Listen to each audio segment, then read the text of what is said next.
The rain came down like it had something to prove, hammering the empty streets of a quiet town in Oregon as if the sky itself was grieving. Staff Sergeant Marcus Hale had seen storms before, storms of sand in foreign deserts, storms of fire in places most people only heard about on the news, but nothing about this night felt ordinary. It wasn't the thunder or the cold wind cutting through his uniform. It was the sound beneath it all, a faint, broken cry that didn't belong in the darkness. Before we go any further, if you believe in kindness, second chances, and the power of humanity even in the darkest moments, take a second to like this video, share it, and subscribe to the channel. Stories like this deserve to be heard. Marcus had just returned from his third deployment. The war had taken pieces of him he didn't know how to get back, his sleep, his peace, and sometimes even his sense of purpose. That night, he was driving nowhere in particular, just trying to outrun the silence waiting for him at home. But when he heard that cry, something inside him shifted. It wasn't loud. It wasn't even clear. But it was enough. He pulled over without thinking, his boots splashing into cold puddles as he stepped out into the storm. The streetlight flickered above him, barely illuminating the sidewalk. At first, he saw nothing. Just rain, shadows, and the endless hum of the night. Then he heard it again. A small, trembling sound. Near a broken bus stop bench, curled against the metal frame, was a little girl. She couldn't have been more than 7 years old. Her clothes were soaked, clinging to her thin frame, and her small hands were gripping a torn piece of fabric like it was the only thing tethering her to the world. Her eyes were open, but they didn't focus on anything. They stared past Marcus, into nothingness. And then he realized. She was blind. Marcus froze for a moment, something heavy pressing against his chest. He had seen children in war zones, had carried them out of rubble, had watched them survive things no child should ever endure. But this was different. This was here. This was home. And she was alone. He moved slowly, lowering himself to her level, his voice softer than it had been in years.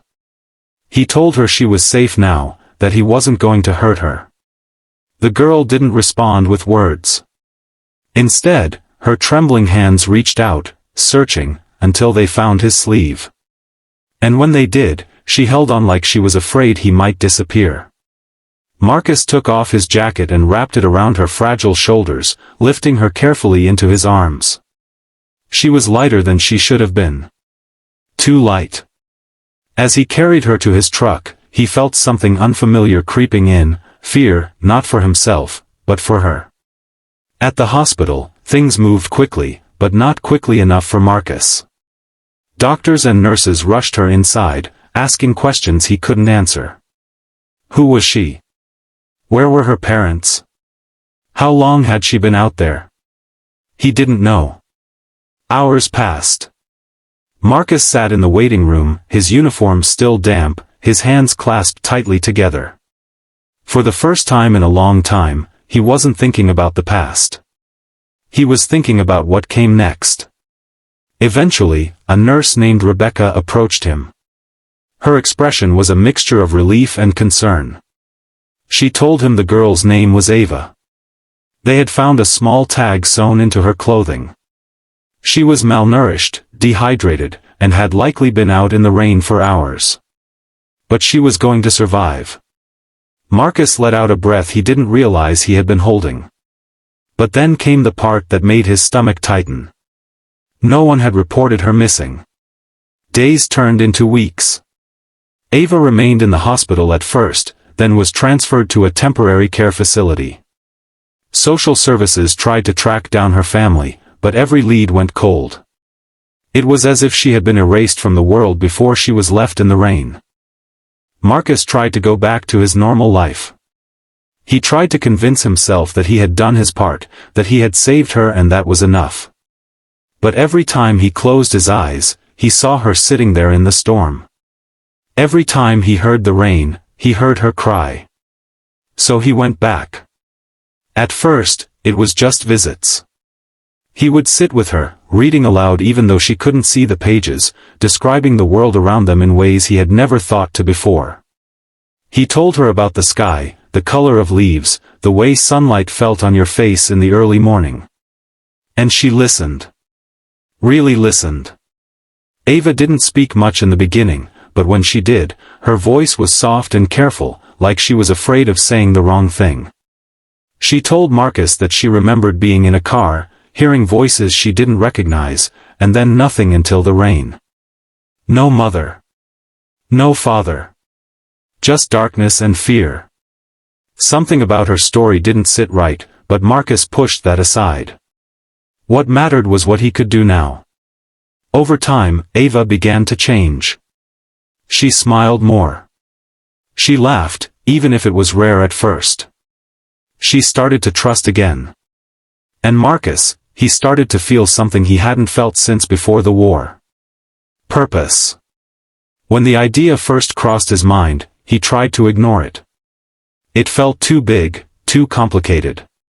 But the more he thought about it, the more it refused to go away. He wanted to adopt her. The process wasn't easy. There were background checks, evaluations, and endless paperwork. Questions about his past, his deployments, his mental health. There were people who doubted whether a Marine who had seen so much conflict could provide the stability a child like Ava needed. But Marcus didn't back down. He showed up to every meeting. He answered every question. He proved, again and again, that he wasn't just a soldier. He was someone who cared. Someone who would fight just as hard for one little girl as he had for his country. Months later, the decision came. Ava was going home with him. The day he brought her into his house, the rain had finally stopped. Sunlight streamed through the windows, warming the space in a way Marcus had never noticed before. Ava stood in the doorway, her small hand gripping his, her face turned slightly upward as if she could feel the light. It wasn't perfect. There were challenges. Nights when Ava woke up crying, moments when Marcus struggled with his own memories. But they faced it together. He learned how to be a father. She learned how to trust the world again. And slowly, piece by piece, they healed each other. Just before we reach the end, take a moment to comment below where you're watching from and what this story made you feel. Your voice matters more than you think. Years later, Marcus would often think back to that night. The storm. The cry. The moment everything changed. People called him a hero for what he had done, but he never saw it that way. Because the truth was, Ava had saved him just as much as he had saved her. So if this story touched your heart even a little, don't forget to like, share, and subscribe.